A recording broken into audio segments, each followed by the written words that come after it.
Éric Zemmour. Vous ouvrez le Coran à n'importe quelle page et il y a écrit « il faut tuer les juifs, il faut tuer les chrétiens ».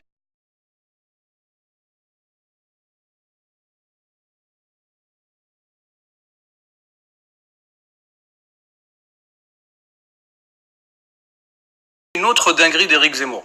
Vous ouvrez le Coran à n'importe quelle page et il y a écrit « il faut tuer les juifs, il faut tuer les chrétiens ». Bon, ok, j'ouvre le Coran à n'importe quelle page. On y va, je commence. Page 1, c'est pas écrit. Page 2, c'est pas écrit. Page 3, c'est pas écrit. Page 4, c'est pas écrit. Page 5, c'est pas écrit. Page 6, c'est pas écrit. Bon, tu te moques de nous là? Il nous dit c'est écrit à toutes les pages. Mais il n'y a aucune page où c'est écrit. Alors moi, je le défie. Il a dit à n'importe quelle page, c'est écrit. Moi, je vais lui dire, choisis la page que tu veux et tu trouveras jamais tuer les juifs et les chrétiens. Ça n'existe pas. Bon, bien sûr. Mais on a vu qu'il n'y a aucune page qui dit ça. Bon, regardons maintenant un journaliste qui a essayé d'attraper Éric Zemmour et regardez comment il a fui. Je voulais vous demander, parce que je vous ai entendu souvent sur e-télévision, sur e-télévision, vous avez notamment mentionné que le Coran, il y avait un appel au meurtre, à chaque page. Alors je vous ai apporté le Coran, je voudrais que vous me montriez. C'est bien, lisez-le. Ben non, mais montrez-nous. Vous ouvrez le Coran à n'importe quelle page. Montrez-nous. Vous ouvrez le Coran à n'importe quelle page. Montrez-nous. Bah voilà, Éric Zemmour fuit le débat.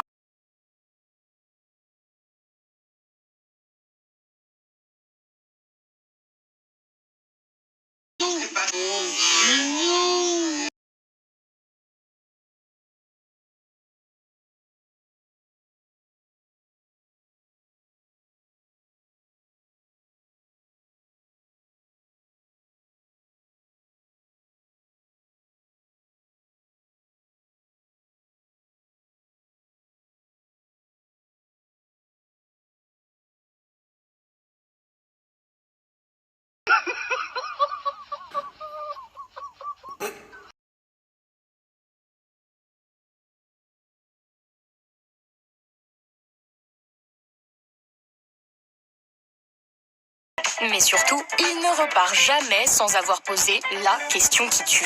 Oh, monsieur Franklin, il y a une question que je voudrais vous poser.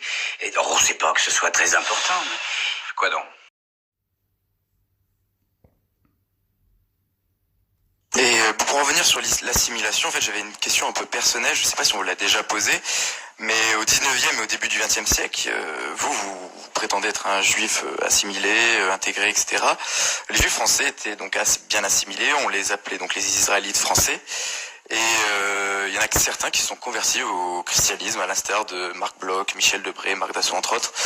Et vous, pourquoi ne pas vous convertir au catholicisme ou au christianisme en tout cas, pour aller jusqu'au bout de votre assimilation?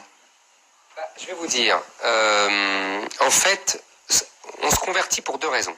Vous utilisez toujours la phrase de De Gaulle, la France est avant tout un peuple catholique de race blanche. Bien sûr, mais je maintiens. La France est un pays catholique de race blanche et de culture gréco-romaine, gréco-latine. Je maintiens. Et moi, je ne suis pas dans la majorité. Je maintiens. Moi, je suis en plus un juif d'Algérie, donc venu soit d'Espagne par les séfarades, soit par les berbères judaïsés ou les juifs berbérisés qui ont refusé la colonisation arabe. Donc, je suis pas dans le courant central du peuple français, oui. Et je suis une espèce de barbare romanisé. Donc ça, je revendique tout à fait. Vous savez, il y a eu jusqu'à un empereur berbère. Passons. Donc, on se convertit pour deux raisons. La première, un cheminement spirituel. Bon, je comprends, c'est personnel, c'est pas mon cas, etc. Deuxièmement, vous avez raison, je ne récuse pas la question, pour justement rentrer dans le corps central, comme dirait Longuet, rentrer dans ce... Mais je constate aujourd'hui, si vous voulez, alors est-ce que ça m'arrange, est-ce que ça me dérange, j'en sais rien, j'ai jamais réfléchi en fait. Maintenant on me pose cette question, mais avant j'y ai jamais réfléchi, que le christianisme, le catholicisme, ne constitue plus justement comment vous dire, le cœur de la nation française. C'est-à-dire que la nation française est justement déchristianisée. C'est d'ailleurs un de ses problèmes. Mais du coup, c'est complètement... Aujourd'hui, c'est une religion minoritaire. Donc se convertir au catholicisme quand il n'est plus qu'une religion minoritaire. Bon, la religion minoritaire, je connais ça depuis 2000 ans, ça va, j'ai donné, j'ai pas envie de recommencer, quoi. Si c'est pour changer de religion, pour retrouver le statut de religion minoritaire, alors là, vraiment, ça m'intéresse pas.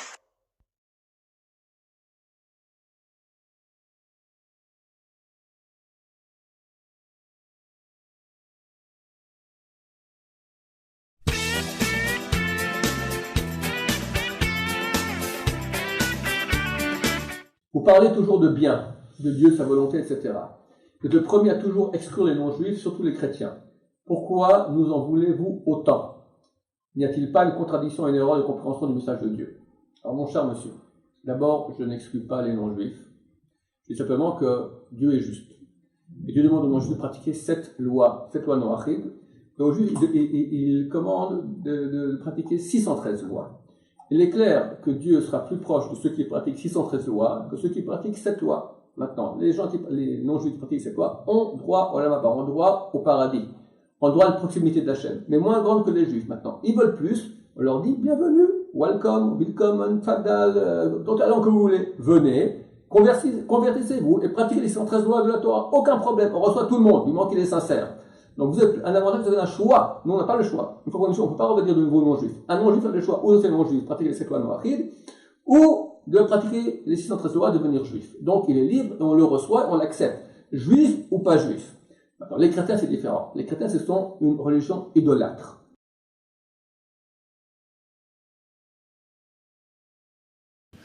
Jésus, d'après la Torah, d'après les écrits du Talmud qui ont été censurés par les Juifs, aujourd'hui, ils sont de nouveau édités. Dans la majorité des éditions occidentales, dans toutes les éditions occidentales, les passages relatifs à Jésus ont été censurés par les Juifs eux-mêmes.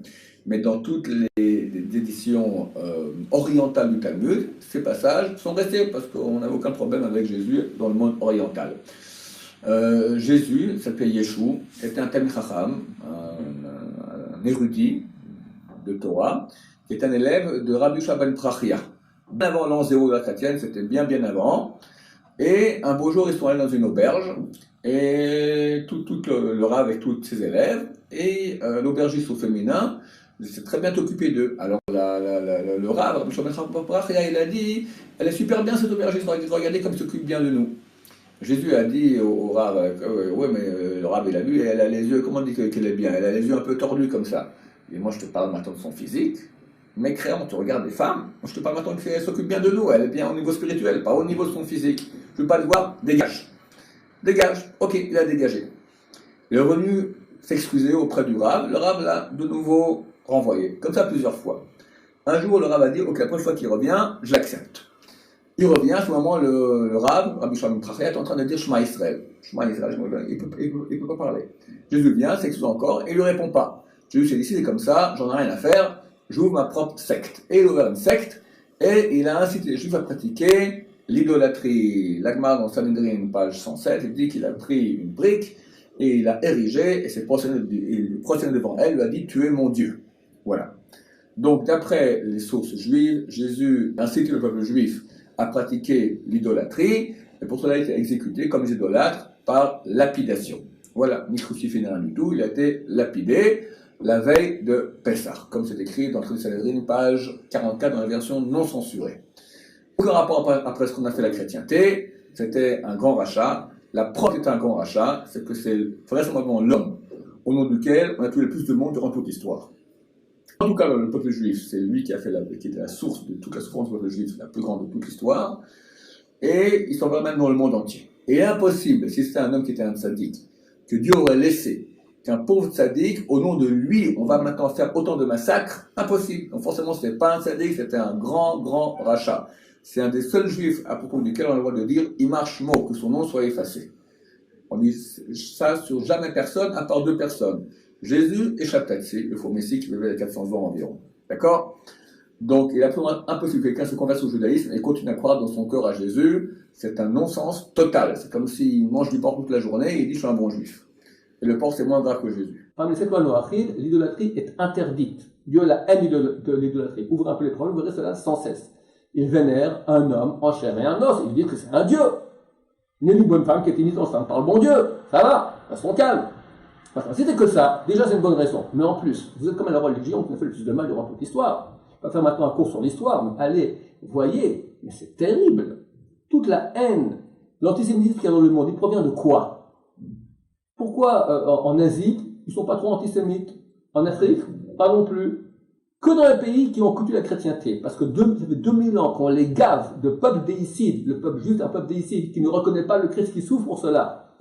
Lâche ma jambe, ça fait 2000 ans que tu veux me convertir. Encore sur Internet, quand je fais un live, je reçois des centaines de mails de chrétiens qui disent « Réveillez-vous les chrétiens ». Ras-le-bol. En bon français, lâche ma jambe, ça va, on va pas se convertir, on veut pas vous convertir, arrêtez de vouloir nous convertir. Lâchez-nous, arrêtez de nous embêter, ça suffit. Halt, terminé, ok?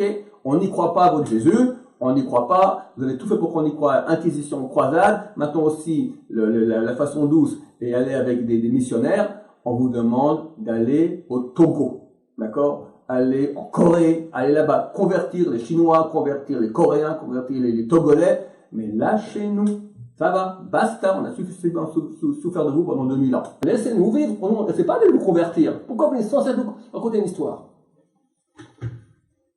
J'habitais la Suisse. Dans ma rue, il y avait une église. J'étais juif, mes parents habitaient Israël, ils sont venus faire un peu d'argent, ils sont restés pour 6 mois, ils sont restés 51 ans en Suisse, après ils sont revenus. Quand j'avais 5-6 ans, un type est venu me voir. C'était le curé. Il n'était pas habillé en curé, il était habillé en normal comme ça. Il s'est baissé près de moi, il m'a parlé de ma vie. Je n'ai pas vu quelqu'un qui était aussi gentil avec moi. Une gentillesse, une douceur fantastique. Baruch Hashem, Dieu m'a mis dans la... Je dis, je ne peux pas vous parler, je suis juif. Ah, il est parti. Je n'avais pas dit ça. Il m'aurait invité, on aurait parlé. Qu'est-ce qui serait passé avec moi, vous croyez, avec le curé? Moi, je suis un juif. Pourquoi il m'a parlé tellement gentiment? Il m'aurait rendu curé. Je ne serais pas maintenant le rabbin, je serais le curé Rolchaya. D'accord? Dieu m'a sauvé, que ce type-là, il m'a lâché. Pourquoi vous faites... Est-ce que c'est pas vil? Allez, venir tenter un enfant de 5-6 ans de le convertir au christianisme. Combien d'enfants juifs après, ont été cachés dans la Shoah, ont fini dans les couvents? Donc nous sommes contre la chrétienté, nous pensons que c'est un canular, c'est un mensonge, c'est idolâtrie, et en plus, on n'a pas de la haine contre vous. Mais laissez-nous, arrêtez de nous embêter, ça va, faites ce que vous voulez, laissez-nous tranquilles. Voilà, je crois que j'ai donné la réponse.